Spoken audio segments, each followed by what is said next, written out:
اعوذ باللہ السمیع العلیم من الشیطان الرجیم من ہمزہ ونفخہ ونفثہ بسم اللہ الرحمن الرحیم الحمدللہ رب العالمین والصلاة والسلام علی اشرف الانبیاء والمرسلین اما بعد رب اشرح لی صدری ویسر لی امری واحلل عقدۃ من لسانی یفقہوا قولی۔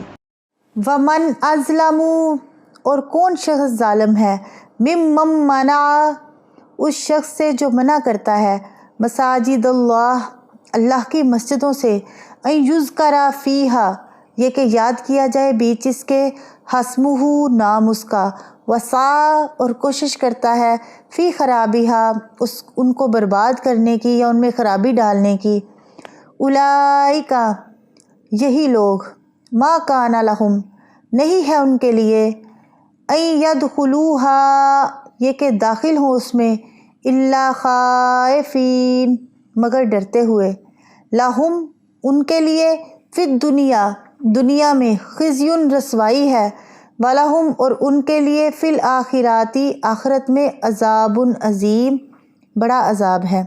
اور اس سے زیادہ ظالم کون ہے جو اللہ کی مسجدوں سے منع کرے کہ ان میں اس کا نام لیا جائے اور ان کی بربادی کی کوشش کرے۔ یہ لوگ، ان کا حق نہ تھا کہ ان میں داخل ہوتے مگر ڈرتے ہوئے۔ ان کے لیے دنیا ہی میں ایک رسوائی ہے اور ان کے لیے آخرت میں بہت بڑا عذاب ہے۔ اپنے گروہ کو حق پر اور اپنے سوا سب کو غلط قرار دینے والے یہ سب لوگ غور کریں کہ ظلم کے ناجائز ہونے پر تو سب کا اتفاق ہے، پھر اس سے بڑا ظالم کون ہے جو اللہ کی مسجدوں سے منع کرے کہ ان میں اس کا نام لیا جائے اور انہیں ویران کرنے کی کوشش کرے۔ یہ کام مشرکین مکہ نے کیا کہ مسلمانوں کو پہلے مکہ سے نکالا، پھر ان کا مکہ میں داخلہ، حتیٰ کہ حج اور عمرہ کے لیے آنا بند کر دیا۔ ان سے پہلے نصارہ کا ٹائٹس کے زمانے میں بیت المقدس پر جب قبضہ ہوا تو انہوں نے یہودیوں کا داخلہ بیت المقدس میں بند کر دیا۔ یہ کیسی حق پرستی ہے؟ الا خائفین، یعنی ایسے ظالم لوگوں کا اللہ کی مساجد کا متولی ہونا تو درکنار، ان کا تو داخلہ بھی ڈرتے ہوئے ہونا چاہیے کہ انہوں نے کوئی شرارت کی تو سزا سے نہیں بچ سکیں گے، ان کے لیے دنیا ہی میں ایک رسوائی ہے۔ اللہ تعالیٰ کا یہ فرمان سچ ثابت ہوا کہ یہود و نصارہ اور مشرکین تینوں نے اپنے کیے کی سزا پائی۔ کعبہ اور بیت المقدس کی جو تولیت مسلمانوں کے قبضہ میں آ گئی، چونکہ مسجدیں اللہ کی ہیں اور حق یہ ہے کہ ان میں صرف اللہ کا نام لیا جائے، اس لیے تمام مشرکین کو مسجد حرام کے قریب آنے سے روک دیا گیا، خواہ وہ بت پرست ہوں یا عزیر و مسیح پرست ہوں، کیونکہ وہ اکیلے اللہ کی عبادت نہیں کرتے۔ اب مسلمانوں میں بھی وہ پہلی قوموں والے مشرکانہ عقائد اور اعمال پھیل گئے اور وہ بد عمل ہو کر جہاد چھوڑ بیٹھے، تو بیت المقدس پھر ان کے ہاتھ سے نکل گیا۔ اللہ تعالیٰ مسلمانوں کو دوبارہ توحید و سنت اور جہاد فی سبیل اللہ پر گامزن فرمائے اور بیت المقدس کی تولیت کا شرف بخشے، آمین ثم آمین۔ وَلِلَّهِ الْمَشْرِقُ، اور اللہ ہی کے لیے مشرق ہے، وَالْمَغْرِبُ، اور مغرب ہے، فَأَيْنَمَا تُوَلُّوا، پس تم جہاں کہیں بھی پھر جاؤ گے یا رخ کرو گے، فَثَمَّ، پاؤ گے یا وہی ہے، وجہ اللہ، اللہ کا چہرہ، ان اللہ، بے شک اللہ، واسع علیم، وسعت والا اور سب کچھ جاننے والا ہے۔ اور اللہ ہی کے لیے مشرق اور مغرب ہے، تو تم جس طرف رخ کرو سو وہی اللہ کا چہرہ ہے، بے شک اللہ وسعت والا، سب کچھ جاننے والا ہے۔ اچھا، اس آیت کا مطلب یہ نہیں کہ نماز میں قبلہ کی طرف رخ کرنا ضروری نہیں، بلکہ اس سے مراد خاص صورتوں میں قبلہ کی پابندی ختم کرنا ہے، کیونکہ اس سے پہلے ان ظالموں کا ذکر ہے جو اللہ کی مسجدوں سے روکتے ہیں، یعنی ان ظالموں کی اللہ کی مسجدوں سے روکنے اور انہیں ویران کرنے کی کوشش اللہ تعالیٰ کی عبادت کی راہ میں رکاوٹ نہیں بن سکتی۔ مشرق و مغرب کا مالک اللہ ہی ہے، سو انسان کو قبلہ کی طرف رخ کرنے میں اگر دشواری ہو، دشمن کا خوف ہو یا قبلہ کی سمت معلوم نہ ہو سکے تو جس طرف منہ کر کے نماز پڑھ لے درست ہے، یعنی کہ یہ اس کے متعلق آیا۔ دوسرا یہ ہے کہ سیدنا عمر رضی اللہ عنہ فرماتے ہیں کہ ایک دفعہ رسول اللہ صلی اللہ علیہ وسلم اپنی سواری پر نفل ادا کر رہے تھے اور سواری کسی بھی سمت کو رخ کر لیتی تھی۔ آپ صلی اللہ علیہ وسلم اس وقت مکہ سے مدینہ آ رہے تھے، پھر سیدنا عمر رضی اللہ تعالیٰ عنہ نے یہی آیت پڑھی اور فرمایا کہ یہ آیت اسی باب میں ہے۔ اور ایک یہ روایت ہے کہ ایک سفر میں صحابہ کرام رسول اللہ صلی اللہ علیہ وسلم کے ساتھ تھے، رات اندھیری تھی، ہر ایک کو قبلہ جدھر معلوم ہوا نماز ادا کر لی اور نشان کے طور پر پتھر رکھ لیے۔ صبح کو معلوم ہوا اور بعض لوگوں نے غلط سمت میں نماز ادا کی ہے تو ان کو تردد ہوا، تب یہ آیت نازل ہوئی۔ اور قتادہ سے مروی ہے کہ یہ آیت منسوخ ہے اور اس کی جگہ جو ہے نا وہ فولی وجہ کا شطر المسجد الحرام، یعنی کہ پھیر لو اپنے چہرے کو اسی طرف، یعنی مسجد عزت والی کی طرف یا مسجد حرام کی طرف۔ ان اللہ واسع علیم، اور بے شک اللہ وسعت والا جاننے والا ہے، یعنی اللہ تعالیٰ تنگ نظر اور تنگ دل نہیں، بلکہ اس کی خدائی بھی وسیع، اس کا زاویہ نظر بھی وسیع، اس کا دائرہ فیض بھی وسیع ہے۔ لہٰذا اگر قبلہ کی تلاش میں کوئی خطا ہو بھی جائے تو وہ قابل گرفت نہیں، وہ خوب جانتا ہے کہ اس کا فلاں بندہ کہاں، کس وقت اور کس نیت سے یاد کر رہا ہے۔ وَقَالُوا اتَّخَذَ اللَّهُ وَلَدًا، اور کہتے ہیں کہ پکڑی ہے اللہ نے اولاد، یعنی انہوں نے کہا کہ اللہ نے کوئی اولاد بنا رکھی ہے۔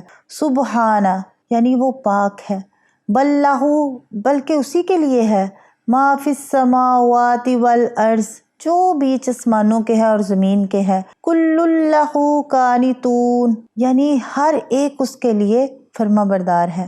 اور انہوں نے کہا کہ اللہ نے کوئی اولاد بنا رکھی ہے، وہ تو پاک ہے، بلکہ اسی کا ہے جو کچھ آسمانوں اور زمین میں ہے، اور سب اسی کے فرما بردار ہیں۔ اللہ کی مسجدوں سے روکنے والوں کا یہ ایک اور ظلم بیان فرمایا۔ انہوں نے کہا کہ اللہ نے کوئی اولاد بنا رکھی ہے، چنانچہ یہود نے عزیر علیہ السلام کو اور نصارہ نے مسیح علیہ السلام کو اللہ کا بیٹا قرار دیا۔ اسی طرح مشرکین عرب نے فرشتوں کو اللہ کی بیٹیاں قرار دیا۔ تو اللہ تعالیٰ نے کئی طرح سے اس کا رد فرمایا، پہلے سبحانہ کے ساتھ کہ اولاد تو محتاجی کی دلیل ہے اور اللہ اس سے پاک ہے۔ دوسرا یہ کہ اللہ آسمان اور زمین کا مالک ہے، جس میں عزیر، مسیح علیہ السلام اور فرشتے سب شامل ہیں۔ مالک اور مملوک باپ بیٹا کیسے ہو سکتے ہیں؟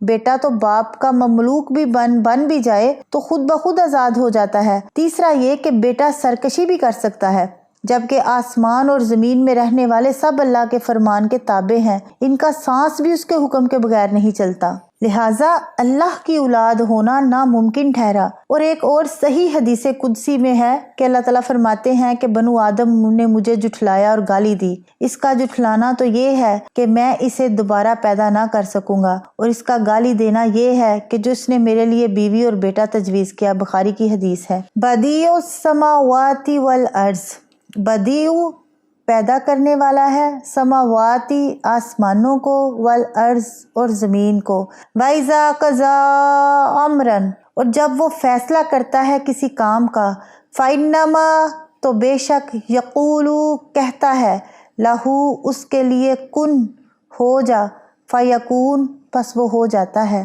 آسمانوں اور زمین کا پیدا کرنے والا ہے، اور جب کسی کام کا فیصلہ کرتا ہے تو اسے بس یہی کہتا ہے کہ ہو جا تو وہ ہو جاتا ہے۔ بدیع یعنی آسمان اور زمین کو بغیر کسی مادے یا کسی نمونے کے پیدا کرنے والا۔ یہ چوتھی دلیل ہے، کیونکہ بیٹا باپ کا نمونہ ہوتا ہے، جبکہ اللہ نے ہر چیز کو نمونے کے بغیر پیدا کیا۔ پانچویں دلیل یہ کہ جس کے کن کہنے سے سب کچھ ہو جاتا ہے، اسے اولاد کی کیا محتاجی ہے۔ اور خبردار، بعض لوگوں نے آپ صلی اللہ علیہ وسلم کو اور کچھ اور لوگوں کو اللہ کے نور کا ٹکڑا قرار دیا، یہ اولاد قرار دینے سے بھی بڑا ظلم ہے۔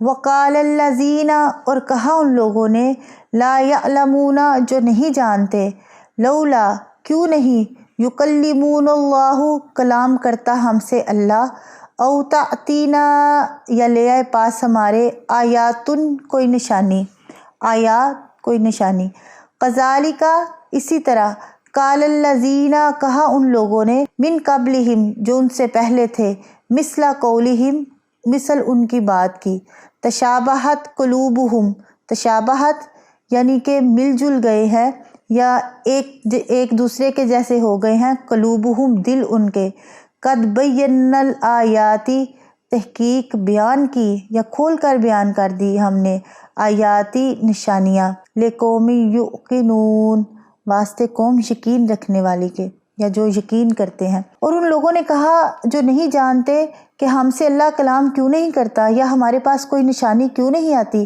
ایسے ہی ان لوگوں نے جو ان سے پہلے تھے ان کی بات جیسی بات کہی، ان کے دل ایک دوسرے جیسے ہو گئے ہیں، یعنی ان کے دل مل جل گئے ہیں۔ بے شک ہم نے ان لوگوں کے لیے آیات کھول کر بیان کر دی ہیں جو یقین رکھتے ہیں۔ یعنی اس قسم کے مطالبات جاہل لوگ کیا کرتے ہیں کہ اللہ تعالیٰ خود ہمارے پاس آ کر بتائے کہ یہ واقعی میرا رسول ہے، یا کوئی ایسی واضح علامت یا معجزہ ہمیں دکھائے جس سے ہمیں یقین آ جائے، اسی صورت میں ہم ایمان لا سکتے ہیں۔ تو یہ سب جہالت کی باتیں ہیں، یعنی ان میں سے کچھ ایسی باتیں کرتے ہیں جن پر عمل کرنا ممکن نہیں۔ پہلے لوگ بھی ایسے مطالبے کرتے رہے اور آج بھی جاہل لوگ اسی طرح کے مطالبے کر رہے ہیں۔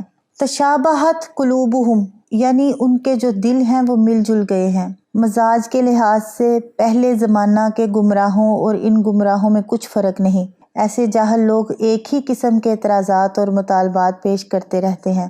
جن لوگوں نے ایمان لانا ہو ان کے لیے تو ہماری نشانیوں کی کوئی کمی نہیں۔ ایک ایک آیت پر ان کا ایمان جو ہے وہ پختہ سے پختہ تر ہوتا جاتا ہے، اور جو لوگ کفر پر اڑے ہیں یا اڑے رہنا چاہتے ہیں تو انہیں البتہ کوئی نشانی نظر نہیں آتی۔ انا ارسلناک، بے شک بھیجا ہم نے تجھ کو بالحق کی، ساتھ حق کے، بشیرا و نذیرا، خوشخبری دینے کے لیے اور ڈرانے کے لیے، ولا تسأل، اور نہیں سوال کیا جائے گا، عن اصحاب الجحیم، تجھ سے دوزخ والوں کے بارے میں۔ بے شک ہم نے تجھے حق کے ساتھ خوشخبری دینے والا اور ڈرانے والا بنا کر بھیجا ہے، اور تجھ سے جہنم والوں کے بارے میں نہیں پوچھا جائے گا۔ مثلاً تمہارے پاس جو رسول آیا ہے تم خود جانتے ہو کہ اس نے آج تک کبھی جھوٹ نہیں بولا، تو کیا جو شخص کسی انسان سے جھوٹ نہیں بولتا وہ اللہ پر جھوٹ تراش سکتا ہے؟ تم یہ بھی جانتے ہو کہ وہ لکھنا پڑھنا جانتا ہی نہیں، اس کا کوئی استاد بھی نہیں، پھر ایسا کلام پیش کرتا ہے جس کے مقابلے میں کلام لانے سے تم سب کے سب عاجز ہو۔ تو کیا صرف یہی بات اللہ کے وجود، نبی کی نبوت اور قرآن کے کلام الہی ہونے کا واضح ثبوت نہیں؟ مگر جو شخص ماننے کا ارادہ ہی نہ رکھتا ہو، کوئی بھی نشانی اسے ایمان لانے پر مجبور نہیں کر سکتی۔ اور رسول اللہ صلی اللہ علیہ وسلم سے فرمایا کہ آپ صلی اللہ علیہ وسلم کا کام صرف اللہ کا پیغام بندوں تک پہنچا دینا ہے۔ اب اگر لوگ ایمان نہیں لاتے اور دوزخ کے مستحق ٹھہرتے ہیں تو اس سلسلہ میں آپ پر کچھ الزام نہیں، یعنی آپ سے یہ نہیں پوچھا جائے گا کہ یہ لوگ مسلمان کیوں نہیں ہوئے۔ وآخر دعوانا ان الحمد للہ رب العالمین۔